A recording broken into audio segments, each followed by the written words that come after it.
नमस्कार, times time of Bharat पर आपका स्वागत है। आपके साथ मैं हूं राकेश पांडे। शाम के 5 बजने वाले हैं। वक्त हो गया है देश के सबसे पसंदीदा डिबेट शो राष्ट्रवाद का। क्या देश में कुछ तथाकथित मौलानाओं का काम सिर्फ मुसलमानों को भड़काना है? क्या मुसलमानों को भड़काने के लिए अब आरएसएस जैसे हिंदू संगठनों को आतंकी संगठन कहा जा रहा? सवाल यह भी है कि प्रयागराज से लेकर शिमला तक अवैध मदरसे और मस्जिद पर एक्शन से भाईजान को टेंशन क्यों है? मौलाना तौकीर रजा ने एक बार फिर से विवादित बयान दिया है। तौकीर रजा ने आरएसएस, विश्व हिंदू परिषद और बजरंग दल को आतंकी संगठन बताया।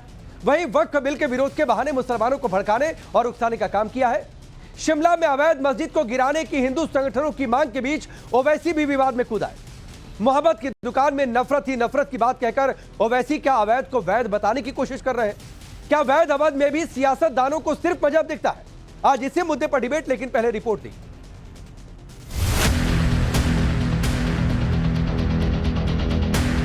आरएसएस आतंकी संगठन है, बताया क्या है? मैं अलग ऐलान कह रहा हूं, आरएसएस पर पाबंदी लगाई जानी चाहिए।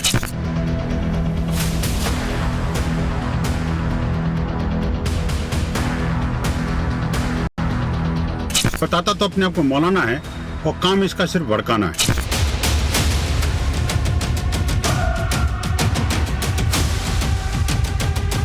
ऐसे जहरीले सांपों को अविलंब बिल के अंदर नहीं बल्कि ऐसे के फन कुचलने की आवश्यकता है।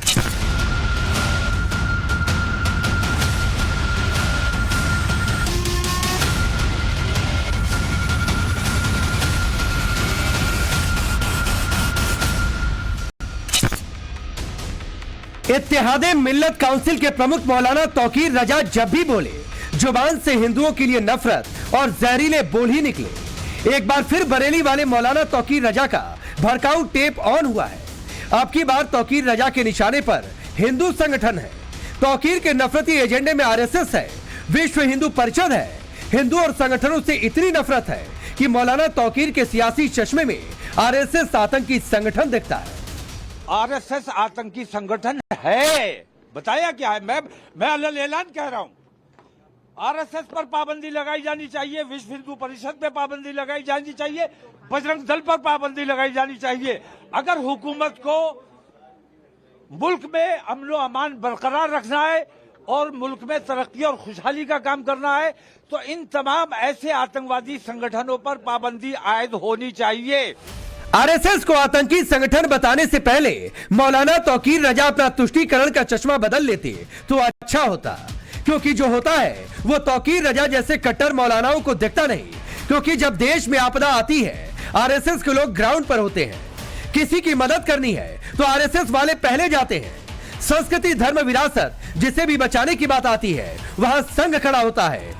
लेकिन मौलाना तौकीर को आरएसएस के खिलाफ मुसलमानों को भड़काना है तो आरएसएस आतंकी संगठन दिखता है। संघ पर ऐसे आपत्तिजनक बयान के बाद हंगामा हो गया। विश्व हिंदू परिषद ने मौलाना तौकीर रजा पर करारा पलटवार करते हुए तौकीर रजा को नफरत फैलाने वाला मौलाना बताया। साथ ही कह दिया कि ऐसी जहरीले सांपों का फन कुचलना जरूरी है।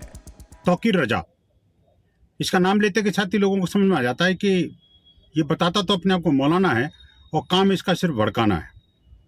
इस्लामिक जिहादी फोर्सेस को उकसाना, उनको आतंकवाद के लिए प्रेरित करना, उनको मानसिक और अनेक प्रकार की सहायता प्रदान करना, ये मौलाना की फितरत में है।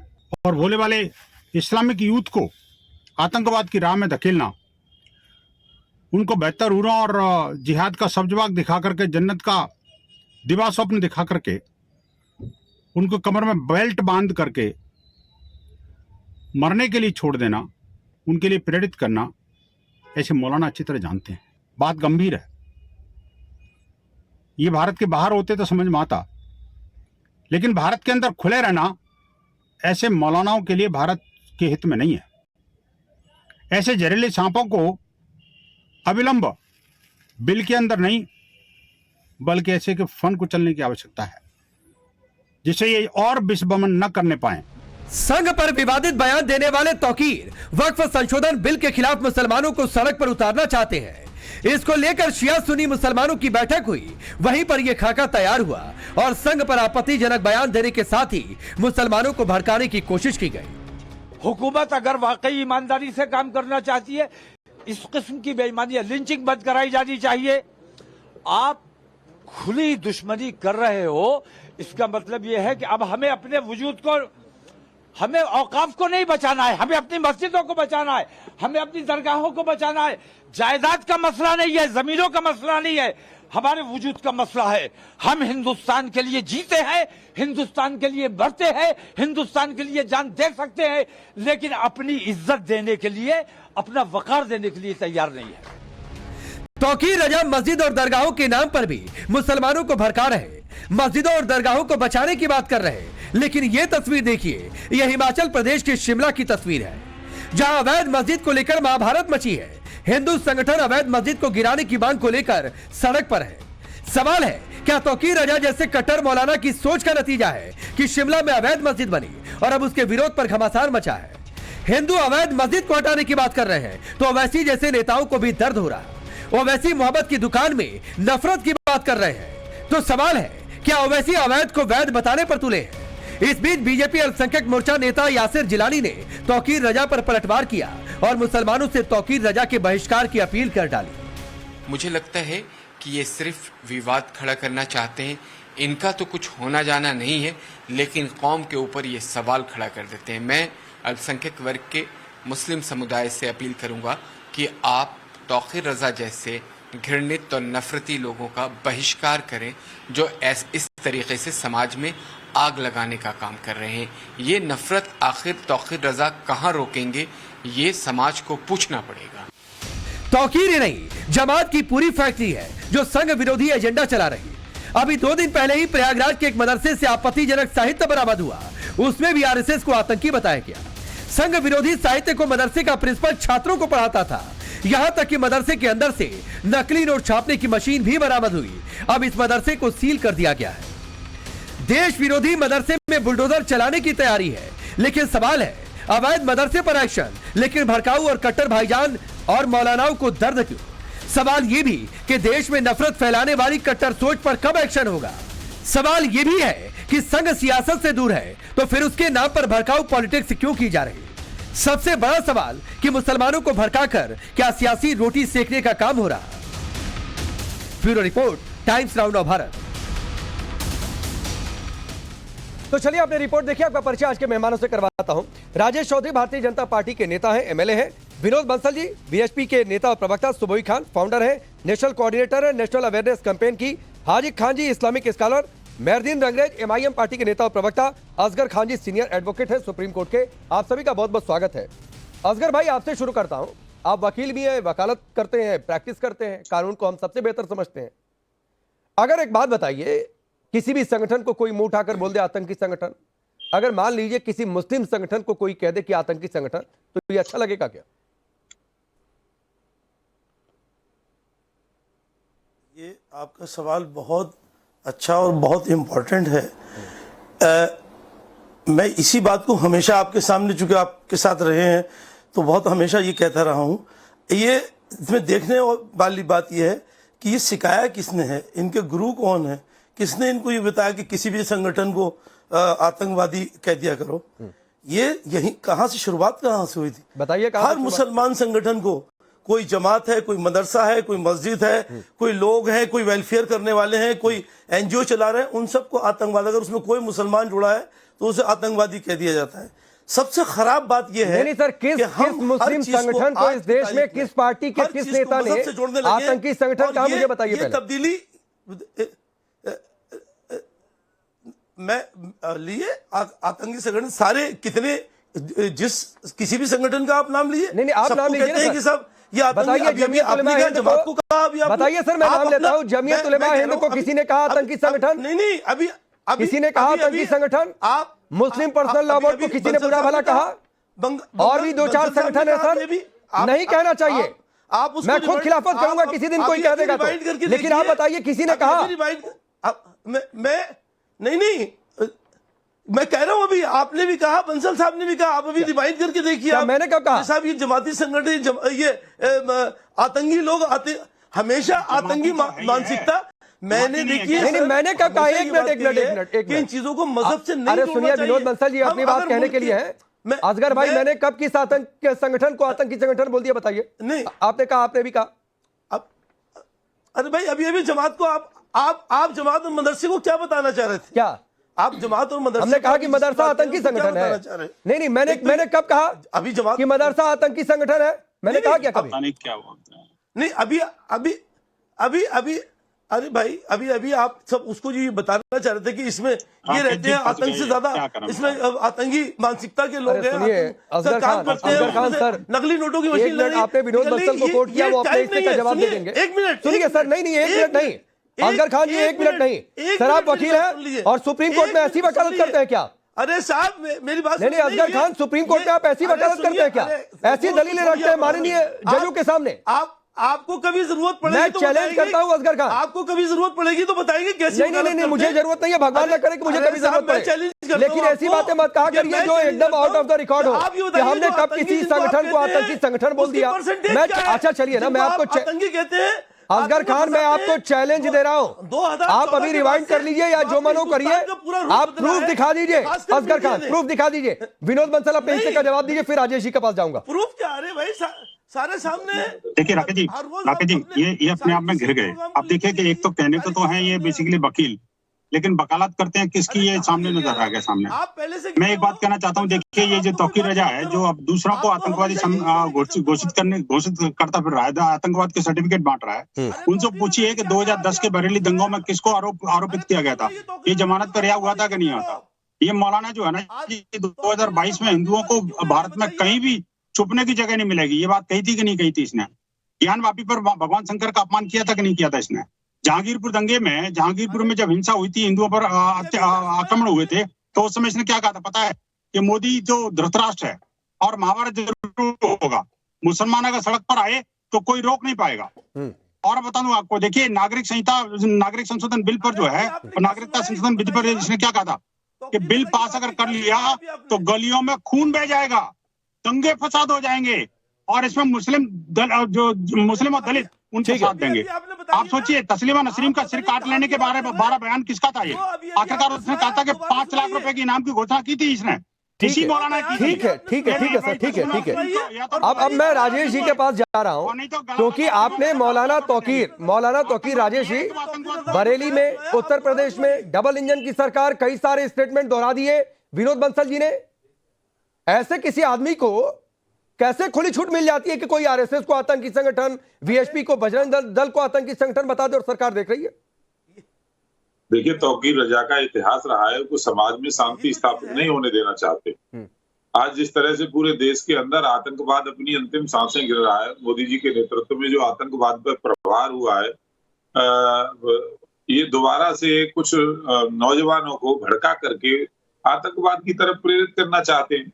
ऐसे तो किसी की देश में आतंक फैलाने की हिम्मत हो नहीं रही है, पर तौकीर रजा जैसे लोग आतंकवादी ही पैदा करना चाहते हैं। इनकी जो वैचारिक स्थिति है वो आतंकवाद जैसी ही है, और समय समय पर इनके खिलाफ कार्रवाई भी हुई है, समय समय पर होती रहती है। लेकिन फिर भी मानते नहीं आज आरएसएस को, जिसे बीजेपी अपना मात्र संगठन बताती है, आप लोग गौरवान्वित होकर कहते हैं कि हम आरएसएस से हैं, उसी आरएसएस को आतंकी संगठन। अब इनके कहने से आतंकी संगठन थोड़ा हो जाएगा आरएसएस तो दुनिया का सबसे बड़ा सांस्कृतिक संगठन है, सबसे बड़ा राष्ट्रवादी संगठन है, देशभक्त संगठन है। आरएसएस के हर व्यक्ति की एक एक सांस देश के लिए है। लाखों लोग ऐसे हैं आरएसएस के अंदर जो अपना सर्वस्व देश पर न्योछावर करते हैं, घर परिवार सब छोड़ करके देश के लिए काम करने झोला टांग करके निकले हुए। ऐसे 2 टके के आदमी के कहने से वो आतंकवादी संगठन थोड़ा हो जाएगा। इनके अंदर जहर पड़ा हुआ है, नफरत भरी हुई है। ठीक है, इनके अंदर नफरत भरी हुई है। जैसा कि बंसल जी ने कहा कि इनका फन कुचलने की आवश्यकता है। वाकई ये जो विचारधारा है, ऐसे और भी बहुत सारे लोग। ठीक है, मैं आ रहा हूं। मेहरदीन, आप मौलाना तौकीर के साथ हैं कि मौलाना तौकीर के खिलाफ हैं? बिल्कुल, तौकीर रजा साहब ने बिल्कुल अच्छा बयान बताया, और लोगों को यूएन कह रहा, जब हमारे देश के जो अमेरिका जो है, जिसकी बातों को यूएन ने कहा कि बजरंग दल और आरएसएस जो है ये आतंकी संगठन है। हम तो कह, ये रहा सर, मैं आपको दिखा देता हूँ, देखिए जरा इनको खामोश करिए। कुछ दिखा रहा है अभी इनका पोल पट्टी स्टूडियो में ही खुलेगा, इनका दिखाइए, चलिए दिखाइए, ये रहा, दिखाइए, करिए जूम, कैमरे से जूम करिए, दिखाइए, पढ़ के बताइए। देखिए, CINA में BJP, Bajrang Dal and religion militant organization recognized in the World Fact CIA, Book. अच्छा ये The बताइए, CIA अरे in ये the बताइए, अरे recently सुनिए, हो edition गया, of समझ the गया, World Facebook अरे समझ category गया which Mehdi, began Bajrang Dal अभी under बताइए political CIA, pressure अरे group सुनिए ना, defended CIA organization that United are nation की involved in संस्था political or the है, next अरे expert सुनिए ना मेहदी, political अरे हो pressure गया but भाई, lead leader to हो गया, stand अरे over मोबाइल से election. बाहर निकलिए, मोबाइल से बाहर निकलिए, अब ये बताइए पढ़े आप, लिखे लोग नहीं है क्या, दिन से बहस क्या करोगे, RSS पे बताइए 3-3 बार इस क्या देश है? में बैन नहीं लगा? आप उसको नकार देंगे? अरे सुनिए ना, नहीं, इस देश एक मिनट राजेश जी आ जाऊंगा सर, अरे रुकिए रुकिए रुकिए, क्यों लगाया था? राजेश जी बस गांधी 30 जी की सेकंड हत्या दीजिए, किसने की थी? मेहदीन रुक जाइए, गांधी जी की मेहदीन हत्या रुकिए, किसने की थी? वो अरे किस मेहदीन रुकिए संगठन के ना, थे? सुनिए सुनिए, और ये जो बजरंग दल मेहदीन के लोग रुकिए, स्टूडियो में, जो खुलेआम मुसलमानों की लिंचिंग कर रहे हैं, मैं बता रहा हूँ मेरे बीच में बोलने सर, में मुझे ये दिक्कत है। इनडिसिप्लिन में बर्दाश्त नहीं करता हूँ मैं, रुक जाइए, नहीं आप गलत फैक्ट दे रहे हैं, पहले एक बात बताइए, आपने कहा राजेश जी बस 30 सेकंड दीजिए सर, आप ही के पास आऊंगा, बस 30 सेकंड दीजिए, आपने कहा यूएन, CIA यूएन की संस्था है, बिल्कुल वहीं की है, अमेरिका की है, मैंने बताया अलग से। अच्छा अमेरिका मतलब यूएन होता है, अरे अमेरिका मतलब यूएन होता है, अरे यूनाइटेड नेशन, अरे सर सुन तो लीजिए, यूएसए होता है, पहले यूएसए और यूएन में फर्क करना सीखिए, अब सुनिए, अब रुक जाइए, अब रुक जाइए, सुनिए सुनिए, मगर आपको तो वो है ना कि मेरी चीज में कमी निकालनी है, कोई नहीं कमी, मैं क्या बता रहा हूँ उसका आप सुनना ही नहीं चाह रहे। ठीक है, मैं आप ही की बात कर रहा हूँ, इन्होंने जो आर्टिकल दिखाया वो आर्टिकल मेरे टैब पर खुला हुआ है, ठीक है, उसकी एक लाइन इन्होंने पढ़ी, अब एक लाइन मैं दूसरी पढ़ता हूं, और उस दूसरी लाइन में मेहरदीन थोड़ा सा पढ़ा करिए सर, कोई अरे मैं पढ़ के आया हूं सर, एक तो मैं पढ़ा हुआ ना होता, मेरे पास ना होते फैक्ट तो मैं आपको क्या बताता, सुनिए फिर तो मैं एक झाइलों की तरफ बहस करता। इसी रिपोर्ट में एक तो सुनिए सर, सुनिए मेहरदीन, सुनिए ना प्लीज, मेहरदीन सुनिए, बजरंग दल के जो मेहरदीन ये अच्छी बात नहीं है, मैं बार बार कहता हूं सर इनडिसिप्लिन, उनका फंड कुछ मेहरदीन इनडिसिप्लिन बिल्कुल बर्दाश्त नहीं है, प्लीज समझा करिए। एक तो मैं अपने देश के बाहर किसी भी मुल्क की किसी भी रिपोर्ट को मैं मानता नहीं हूं, अपने देश के किसी भी संगठन के खिलाफ, वो चाहे जमीयत हो, वो चाहे RSS हो, वो चाहे BHP हो, चाहे मुस्लिम पर्सनल लॉ बोर्ड हो, लेकिन आपने जिक्र किया इसी रिपोर्ट में RSS को नेशनलिस्ट ऑर्गेनाइजेशन बताया गया है। कहां पे है सर?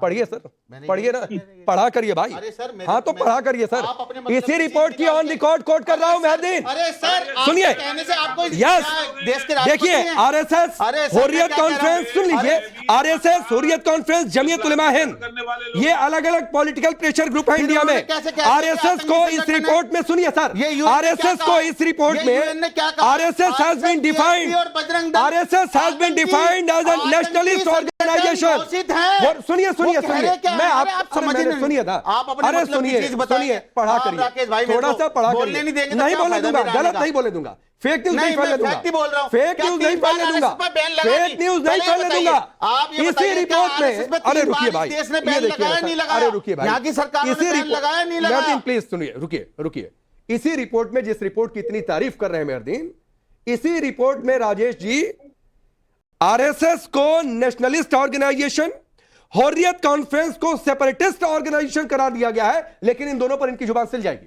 देखिए राकेश भाई, मेरे से पूछ रहे हो ना सवाल आप, मैं बता रहा हूं, जब मैं पूछना चाहता हूं जो मेरा तो जवाब ही नहीं आया राकेश भाई, मैं कह रहा हूं जो खुलेआम मुसलमानों को गाय के नाम पर मारा जा रहा है, अभी आपने रिपोर्ट एक तो गलत कोट की, नहीं रिपोर्ट आपने गलत कोट किया, रिपोर्ट आपने गलत कोट किया, रुकिए पहले, रुकिए, अभी सिर्फ राजेश जी किया, अरे रुक जाइए, हाँ ठीक है सर, बजरंग दल के मेहरदीन, हमारे देश में मेहरदीन, इन संगठनों की जरूरत नहीं है, मैं आखिरी, आप ये बताइए, आप कह रहे हैं RSS बहुत बड़ा संगठन है, आप ये बताइए चीन पर जाके लड़िए, चीन से पाकिस्तान को खत्म कर दीजिए, चीन को खत्म कर दीजिए, अरे जहां फोर्स में, मैं आखिरी बार कह रहा हूं सर, बात कर रहे हैं, अगर आपको स्टूडियो में रह रहा है डिसिप्लिन रखेंगे, आप RSS के गुणगान नहीं कर सकते जिसको 3-3 बार, रुक जाइए सर, राजेश जी एक रिप्लाई, राजेश जी एक रिप्लाई, फिर मैं सुबह के पास जाऊंगा, रुकिए रुकिए ना, रुकिए प्लीज रुकिए, बोलिए राजेश जी। देखिए, मदरसों के ऐसे सैकड़ों उदाहरण मैं आपको बता दूंगा जो विदेश से आतंकवादियों ला करके और इस देश में स्थापित करने का काम करते हैं ये लोग, और जिनको ये आतंकवादी कह रहे, गाय को मारेगा वो तो आतंकवादी है भाई, उसकी मोहम्मद सिंह का उसको तो गोली मार देनी चाहिए जो गाय की हत्या करेगा देश के अंदर, दुनिया में मुसलमान देश के अंदर जो गौ हत्या रहा है उसके साथ तो ठीक ही हो रहा है, सकती आप बिना मुसलमान के नाम लिए आपकी राजनीति नहीं हो सकती, आप मुसलमानों को टारगेट किए, झूठ बोलने वाले मक्कार आदमी, बेईमान आदमी, भ्रष्टाचारी आदमी, इस्लाम के नाम पर अपनी रोजी रोटी चलाने वाले आदमी, चुप रहिए, आपके पास कोई तर्क नहीं बोलने का, RSS के पैर के पानी के बराबर नहीं हो सकते हो, देखिए आप RSS के पैर के जूते के बराबर नहीं हो सकते हो, क्या बात कर रहे हो, मुसलमान, जनता चाहती है जनता की हिंदू विकास की मुसलमान बात मत करिए, करिए, देश जनता का की बात करिए। इस्लामीकरण करना आप ये चाहते हो, मुखौटा उतारिए, फिर देश में मुसलमानों से गजवाए नफरत करने का, करना दुश्मनी चाहते करने हो, का, एक और जो जिहाद आरएसएस कर रखा है आपने उसमें मुसलमानों सबसे के बड़ी खिलाफ, बाधा बंद है, करिए, इसलिए आप बंद करिए। आरएसएस के खिलाफ खड़े हो, चुप होइए। और ये आरएसएस के मेहरदीन कारण प्लीज, से ही आज मेहरदीन, भारत बचा मेहरदीन। हुआ है। मदरसों को इतनी- टारगेट करोगे, तुम हो कौन? मेहरदीन, मदरसों को टारगेट मेहरदीन करने इतनी इनडिसिप्लिन नहीं कि सर वो करके लोग राष्ट्रपति बने, मेहरदीन, इंजीनियर बने, डॉक्टर बने, हमारे मदरसों को टारगेट मेहरदीन, करोगे। मैं आपको स्टूडियो के बाहर बैठवा दूंगा। हाँ, बिठवा दीजिए सर, मेरे को कोई शौक तो नहीं है। कैमरा बाहर लगाकर मैं आपको बाहर बिठवा दूंगा। सर, क्या बाहर मगर बैठ के मैं अपनी बात सुनूंगा नहीं रखिए। अपने मदरसों के खिलाफ कोई बात। तो आप अगर मदरसे अरे गलत मदरसे है, तो आप आतंकवादी कार्रवाई पैदा होते करिए। हैं। आप बार बार आप हमारे जैसे मदरसों को, जिहादी पैदा मस्जिद को, होते हैं। हमारी देश के हमारे विरोध में कब्रिस्तान चलने वाले को, लोग हमारी होते हैं। इबादत गाह हाँ, को अब टारगेट अब मैंने ये यहाँ नहीं खुले आम मैं मैदान में अभी किसान तरीका की ठीक कर देता करोगे। हूँ। पीसीआर एक बाहर देश कैमरे के साथ स्टूडियो के बाहर एक कैमरा गद्दारी लगवा कर करने रखिए, वाले आप और कैसे मेहरदीन अगर इसके बाद ना रुके तो इन्हें बाहर कैमरा लगाकर बिठाइए। बिल्कुल बिठवा दीजिए। हाँ बिल्कुल, मैं- इनडिसिप्लिन मैं- स्टूडियो में बर्दाश्त नहीं बोलता होगी, रहूंगा इनडिसिप्लिन मैं। स्टूडियो में बर्दाश्त नहीं होगी। मैं आपको पहले बता दे रहा हूँ, वो चाहे कोई भी हो। नहीं, वो भी तो कर रहे हैं ना। हाँ तो मैं उनको रोकूंगा ना। अगर बाहर से कोई गलत करेंगे तो मैं रोकूंगा, उसकी आवाज डाउन करवाऊंगा मेहरदीन। वो विलन नहीं दिख लेकिन ऐसा नहीं है कि आप स्टूडियो में खड़ा होकर आप नॉन स्टॉप बोलेंगे। आप डरते हो क्या भाजपा से? नहीं, मैं भाजपा के ना आपसे डरता हूँ ना उनसे डरता हो हूँ, आप? ना आपसे डरते डरता हो हूँ ना तो उनसे खामोश डरता करिए हूँ। उनको। मुझे टैगिंग मत दिया करिए, रुकिए। हाँ। सुबोई खान अरे कौन डरपोक है, जरा चैनल के बाहर आ जा। अरे तुम आ जाओ, बाहर आ जाओ। प्लीज, ऐसी बातें नहीं, ऐसी बातें नहीं है। कोई लड़ाई नहीं है कि चैनल के बाहर आ जाओ, अंदर आ जाओ। Please please Rajesh ji, please ऐसी बात नहीं, ऐसी बात नहीं, चैनल पे आ जाओ। ऐसी बात नहीं Rajesh ji, please sir, please please, ये देखने भाषा देखने हो वाली बात सकती है आपकी, है। प्रवक्ता थोड़ा की सा बात बड़प्पन है। रखिए। यार, सुबह ही मैं आपके पास आ रहा हूँ, आपने एक रिपोर्ट ये कोट कर रहे हैं, अलबत्ता कि मैं देश के बाहर किसी भी दूसरे मुल्क की किसी भी रिपोर्ट को नहीं मानता हूँ, खारिज करता हूँ। लेकिन इसी रिपोर्ट में आरएसएस को नेशनलिस्ट ऑर्गेनाइजेशन बताए तो वो नहीं मानेंगे, वीएचपी पर कुछ कह दिया तो मान लेंगे, हुर्रियत को कुछ कह दिया नहीं मानेंगे, बजरंग दल को कह दिया तो मान लेंगे। जी जी जी राजेश जी, सबसे पहले तो मैं एक छोटी सी त्रुटि को ठीक करना चाहती हूँ कि मैं जिस अभियान को रिप्रेजेंट करती हूँ उसका नाम है राष्ट्र जागरण अभियान। मैं उसकी राष्ट्रीय संयोजिका हूँ, और जो भी स्टेटमेंट मैं यहाँ दूंगी वो अपने अभियान की नेशनल कन्वीनर होने के नाते दूंगी। मैं इन पैनलिस्ट की तरह कोई भी अपने निजी हित साधने के लिए यहाँ नहीं बैठी हूँ, ड्राइंग रूम एक्टिविज्म नहीं कर रही हूँ, किसी राजनीतिक दल को बिलोंग नहीं करती हूँ, और पूरे देश में घूमती हूँ। तकरीबन 18-19 स्टेट्स का हम लोग प्रवास कर चुके हैं। आज हमारा देश कितनी सारी समस्याओं से जूझ रहा है, जातिवाद, अलगाववाद, कट्टरवाद, आतंकवाद, बाजारवाद, कितनी बड़ा जलवायु आपातकाल है, हिमालय धंस रहा है, नदियां सूख रही हैं, गाय का बुरा हाल है, कृषि का बुरा हाल है। लेकिन ये लोग ये एक दूसरे पर छींचा लेदर करना और किसी ऐसे संगठन को जो देश की सांस्कृतिक पुनर्जागरण के लिए अब से नहीं सालों से काम कर रहा है। मैं तो आरएसएस को बीजेपी से भी जोड़कर नहीं देखती हूँ। आरएसएस का मतलब राष्ट्रीय स्वयं सेवक संघ, यानी सेल्फ मोटिवेटेड स्वयं सेवक जो अपना सब कुछ त्याग कर देश के लिए काम करने के लिए निकलते हैं। बहुत सारे ऐसे प्रचारक हैं जो मेरे भाई हैं, और जब हम लोग राष्ट्र जागरण अभियान में देश का प्रवास भी करते हैं तो हम देखते हैं उन लोगों का जीवन। बहुत सारे कार्यालयों में तो रसोई भी नहीं होता, किचन भी नहीं होता, वो लोग मांग कर खाना खाते हैं। बहुत जगह वो लोग बॉर्डर एरिया में रहते हैं जहां पर बेसिक जीवन की सुविधाएं भी नहीं होती। एक मेरा भाई बलरामपुर में प्रचारक, भाई बलरामपुर का प्रचारक है, वो जो है ऐसे बॉर्डर एरिया में रहता है जहां पे अजगर मिलते हैं, जहां पे सांप कभी भी आ जाता है, और वहां पे जनजातियां पाई जाती हैं। तो उन जनजातियों के उत्थान के लिए वो लोग वहां पर खूब काम कर रहे हैं। तो मेरा ये कहना है कि मैं मेन मुद्दे पे बात करूंगी जिस पे लोग कभी नहीं करते हैं। सबसे पहले कोई मौलाना साहब, अभी मुसलमानों को लिंच कर दिया जाता है देश में, आप लोग कुछ नहीं बोलते। अरे भैया, ये झूठ फैलाना बंद करिए। क्या पॉपुलेशन है भारत की? 140 करोड़। 140 करोड़ में से अगर किसी एक या दो मुसलमान बच्चे को आपस में लड़ाई में कोई गलत मार देता है या कुछ कह देता है, हम कहते हैं कि वो गलत है, हम कहते हैं वो कि अपराध है, उसको सजा भी मिलती है। लेकिन उस एक अपराध को जो अगर आप 140 करोड़ में परसेंटेज निकालेंगे ना, परसेंटेज भी नहीं निकलेगी, इतना छोटा नंबर है। लेकिन ये उस एक अपराध के कारण देश को लिंचिस्तान बोलते हैं। यहां दिखता है इनका भारत विरोध, यहां दिखती है इनकी भारत से नफरत। और जिन तौकीर रजा साहब को यहां पे प्रोटेक्ट करने की कोशिश की जा रही है, वो कह रहे थे कि हमें जायदाद से मतलब नहीं है, हम तो अपनी मस्जिदें बचाना चाहते हैं। अगर इतनी चिंता इन मस्जिदों की, तो जब वक्फ बोर्ड मस्जिदों के नीचे दुकानें बना बना के पूरा मार्केट बना बना कर बेच देते हैं, तब कहां जाती है मस्जिदों के प्रति वो चिंता? अगर इतना अपनी मस्जिदों के प्रति चिंता है तो भाई मैं इस टॉपिक को थोड़ा सा और विस्तार दे देता हूं। आपने अच्छा जिक्र किया, आपने अच्छा वक्फ का जिक्र कर दिया, आपने अच्छी मस्जिद की जिक्र कर दी, और प्रॉपर्टी के बहाने मुसलमान सड़क पर आ जाएं, ये वही तौकीर है जो कहते हैं गलियों में खून बहा देंगे। पता नहीं क्या हाजी भाई इन्होंने कहा। लेकिन आज कई सारी तस्वीरें सामने आई हैं। एक तस्वीर प्रयागराज से आई है, वो मदरसा जो कि अवैध तरीके से बना हुआ था, जहां पर नकली नोट छापने की फैक्ट्री चल रही थी, उस पर कार्रवाई हो रही है तो दिक्कत हो रही है, तो भी कहेंगे कि मुसलमानों की प्रॉपर्टी पर नजर है। शिमला में एक मस्जिद बनी हुई है, जो मस्जिद क्या तो पहले थी कि नहीं थी वो तो बात की बात है। शिमला में पहाड़ पर तो वैसे भी उतनी 4 मंजिला 5 मंजिला सामान्य तौर पर कोई निर्माण हो जाए बिना मंजूरी के तो वो मिलता नहीं है। लोग प्रदर्शन कर रहे हैं, वो भी अवैध कब्जा। तो एक अलग स्ट्रैटेजी है कि जितनी इलीगल चीजें हैं उसको वैध बताओ, और कोई कहे कि अवैध है तो कह दो ये तो एंटी इस्लामिक है। राकेश जी, दुश्मनी जम के करो, लेकिन ये याद रहे कि बात मिलने की जब आए तो शर्मिंदा ना होना पड़े। हमारे राष्ट्र की राष्ट्रभक्ति ये है राकेश जी कि राष्ट्र का कोई भी नागरिक जो राष्ट्र के अंदर रहता है और राष्ट्र के खिलाफ कार्रवाई करता है, राष्ट्र के संविधान को तोड़ता है, वो सारे आतंकवादी होते हैं, चाहे वो किसी मजहब के किसी मजहब के हो। ये आपने जो लाइन पढ़ी ना, वो मैं आप ही के पास हूं सर। मैं बस एक बात कह रहा हूं, ये सुनने में बड़ी अच्छी लग रही है, तो पक्ष लीजिए कि हम मौलाना तौकीर के साथ है कि मौलाना तौकीर के खिलाफ? मौलाना तौकीर अवैध मस्जिद मदरसे के साथ है कि वैध मस्जिद मदरसे के साथ? मौलाना तौकीर रजा साहब ने जो बयान आपने दिखाया उसमें कोई राष्ट्र विरोधी बात नहीं की। अच्छा, हाँ, इसलिए नहीं कही। उन्होंने एक संगठन है RSS, उसके जो शिंदे जी थे वहां के, वहाँ महाराष्ट्र के, उन्होंने कोर्ट में जाके कहा बाबरी मस्जिद शहीद करी गई तो उसमें RSS के सारे लोग मौजूद थे, शिवसेना के, बजरंग दल के, विश्व हिंदू परिषद के 4.5 लाख लोगों ने, 5.5 लाख लोगों ने 450 साल पुरानी इमारत को तोड़ दिया, शहीद कर दिया। भारतीय संविधान की धज्जियां उड़ी। कल्याण सिंह ने 27 नवंबर को शपथ दी और उसमें सुप्रीम कोर्ट में कहा कि हम मस्जिद को नुकसान नहीं पहुंचाने देंगे। ये सब राष्ट्र विरोधी धज्जियां हैं। हम ये कह रहे हैं, नीतीश शिंदे जो ये कह रहे हैं महाराष्ट्र में कि हम मस्जिदों में घुस के मारेंगे, ये राष्ट्र विरोधी है।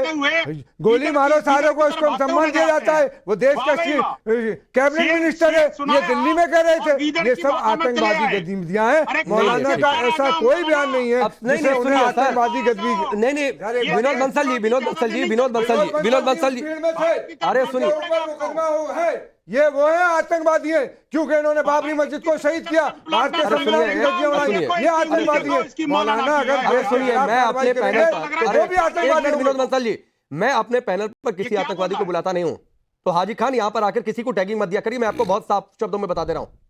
क्या कहा? आपकी नजर में विनोद बंसल आतंकवादी? आप कौन होता है टैगिंग देने वाले?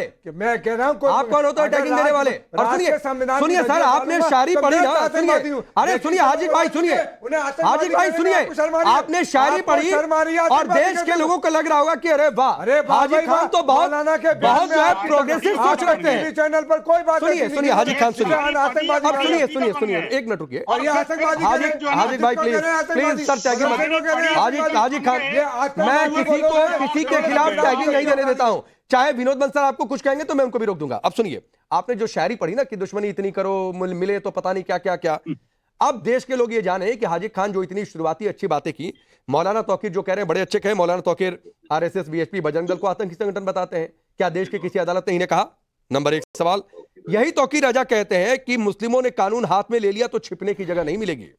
यही कहते हैं सभी जुल्मों का हिसाब लिया जाएगा। यही मौलाना तौकीर कहते हैं कानून वापस ले लो सीए के नाम पर, नहीं तो गलियों में खून बहा देंगे। ये बात उन्होंने कही थी।